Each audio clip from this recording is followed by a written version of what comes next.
Hey guys, welcome to a new episode of Pint Bros. I'm your host Robert, and on our journey of visiting every brewery in Southern California, we're out here in the city of Southgate checking out Brown Soul Brewing. Let's go check them out.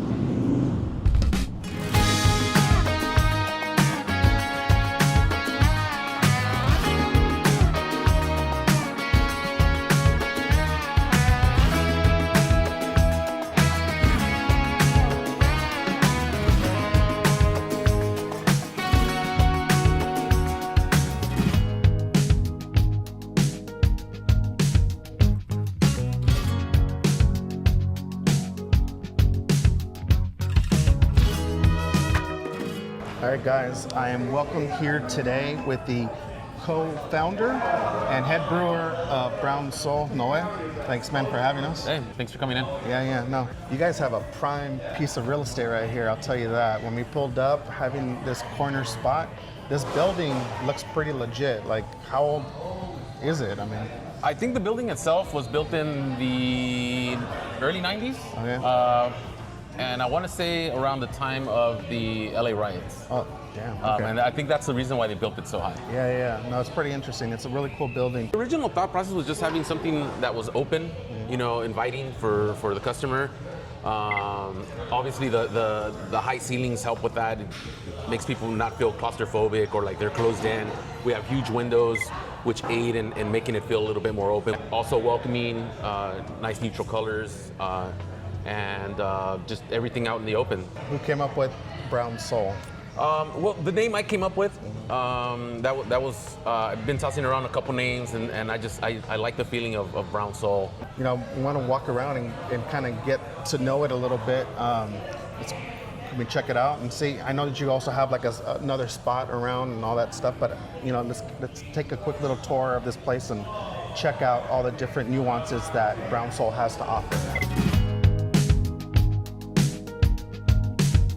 Like on Saturday, Fridays and Saturdays and Sundays, actually, we're doing coffee. So that's nice. We have a resident coffee guy, and his name is Luis, and they do coffee in the morning. That's perfect. So for breakfast and stuff like that, nicely. Yeah, it works out, because some people are craving coffee in the morning. Yeah. They have their breakfast, and then they're like, all right, I'm ready for a chelita, Yeah. We started with 4 10-vessel uni tanks. They served us well for a little bit, but then we quickly found that we were in need of more, and we were turning them over the demand. Every Saturday. Yeah, our demand shot up. Introduced, another 20-barrel uni tank and a 20-barrel bright tank because our fastest moving beer is Quiero Maíz. So we wanted to give that beer time in the bright tank instead of just sitting in uni tanks. So that it can condition, lager a little bit before we kegged it up and we're able to serve it to the people. Late last year, we introduced we put our 20-barrel uni tank in service, along with our 20-barrel bright tank. It seems like we're selling 20 barrels of Quiero Maíz every month, which is huge. A big contributor to that is Disney. We have a Disney. Yeah, we're at Disney. We're at California Adventures. Yes. At the Lamplight Lounge. Yeah. So if you just actually had one of their beers not that long ago. When I was there. Orale. Yeah. So if your audience finds themselves at California Adventures, you can find us at the Lamplight Lounge. Yeah.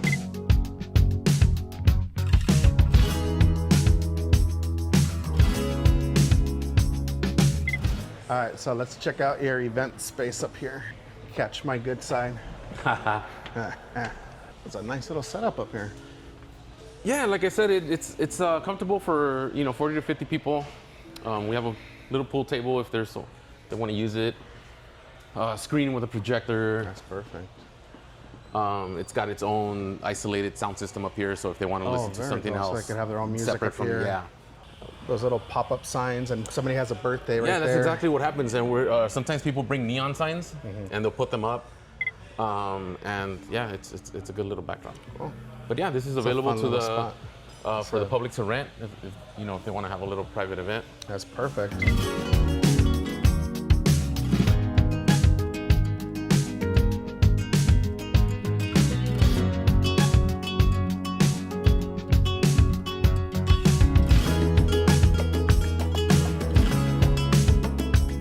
Now comes the fun part, the drinking. The drinking. So Always the we drinking. have some of your top sellers. Obviously, your number one, right? Which is Quiero Maíz, Quiero our Maíz. Mexican style cerveza.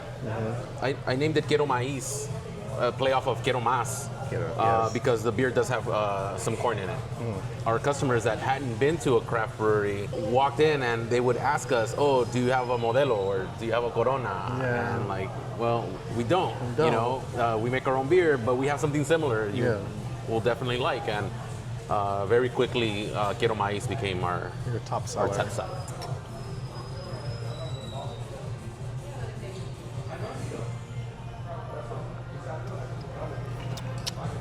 You will notice that it does have a little bit of a very light corn note. Yep. Other than that, it's fairly clean beer. Yeah. Not a whole lot of malt character, but also not a lot of hop character. Yeah, it's actually a great way of introducing, especially Hispanics, to a craft beer. Exactly. You can't just start them off with IPAs. You know, you can't just hand them a Don't West scare Coast them. and they'll be like, "No, esto no me gusta." You know, like no, esto no. Awesome. So what do we got here for number two? Our number 2 selling beer is Juguito, our hazy IPA. Balanced bitterness and malt character and a nice lasting hop character. You get a lot of the 1019 and the El Dorado in the finish. I like that. Let's check it out. Cheers. Salud.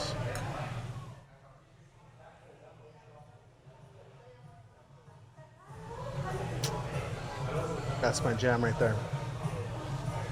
That would be my go-to. I've been hitting a lot of hazies lately, but this has, just like you're saying, super smooth, very creamy at the very beginning. Then you have your hops that hits you at the very end and kind of lasts on your tongue. Yeah. I really like that. Awesome. So what do we have here for your last one? Our last beer is something new to the stable. It's called Stilo Pils, and it's an Italian-style Pilsner. Nice. So it's a traditional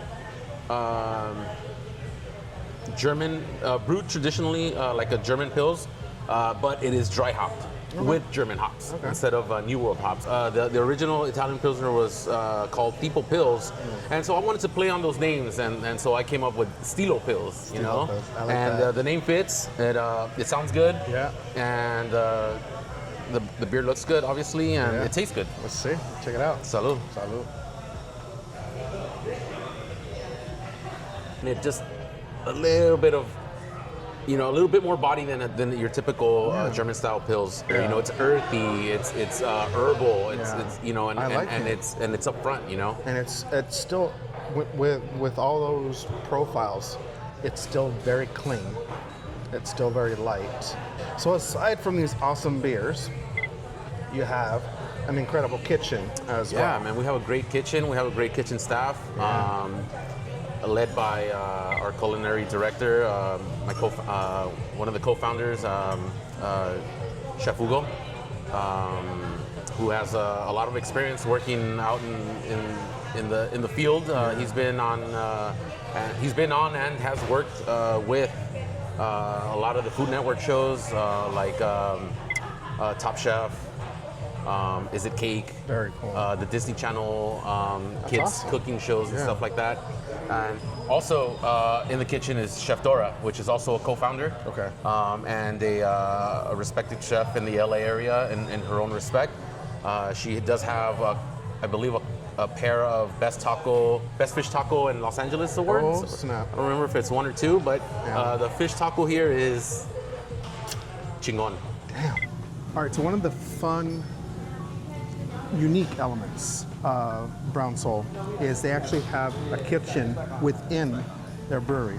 And I'm actually joined here with 2 of the chefs and co-founders. Hugo Sanchez, culinary director. And Dora Mejia, chef. so the cool thing about it is you could literally just sit here all day, eat and drink, eat and drink, eat and drink, and never leave. I heard that you actually have an award for a fish taco. Yeah.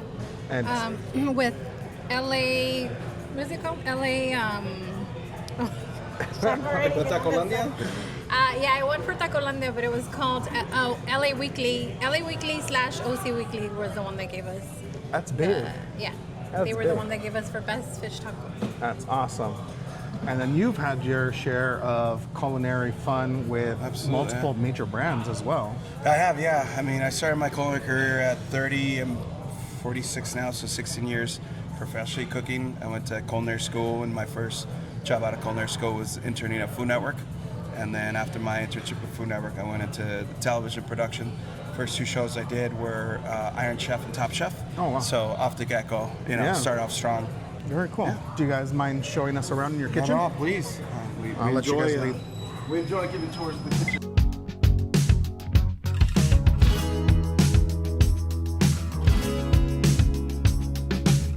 Really excited about our kitchen. We love the open window concept. My original idea was seating around the kitchen so that you can interact with customers.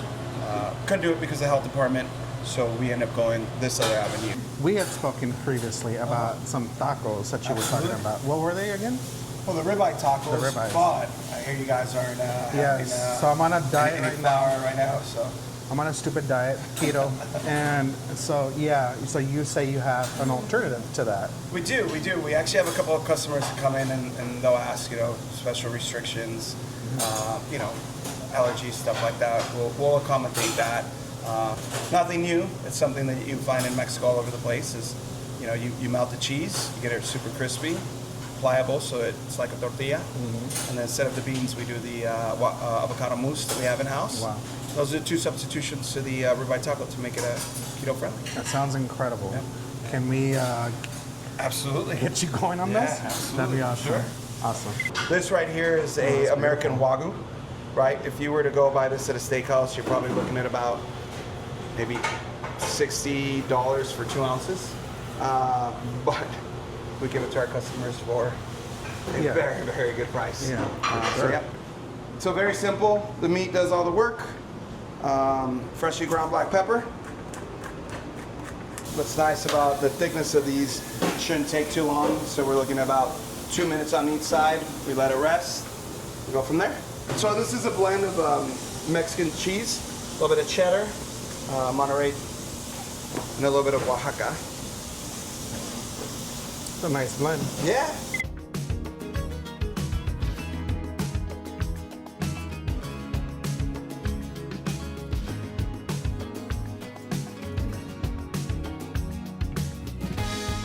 So crispy cheese, and then this is an avocado mousse. I would say most Mexicans will call this a fancy guacamole salsa, but what we do is we take avocados, a little bit of jalapenos, cilantro, lime, and a little bit of water, and then we just put it in an immersion blender, and we aerate the avocados. Normally I would let the meat rest a little bit longer, but I know you guys are hungry, so I don't want to make you guys wait too long. That's it. Wow. All right. It's so simple yet so full of flavor. Yeah. Just really good ingredients, good execution. That's it. Can't wait to try it out right now. Absolutely. I tell people what I do, and they're like, "No, you don't," and I'm like, "Yeah, I do." And they're like, "No, you don't," and I'm like, "Yeah, I do." Like, and so people are mind blown by like the way I make them. Oh, so good. And this freaking stick, like, good. They're bomb. Delicious. Oh my god. No, the half-lives don't count though. They're like under the radar, you know? Mind you, it's keto, but the steaks, the avocado, everything. Oh my god, so freaking good.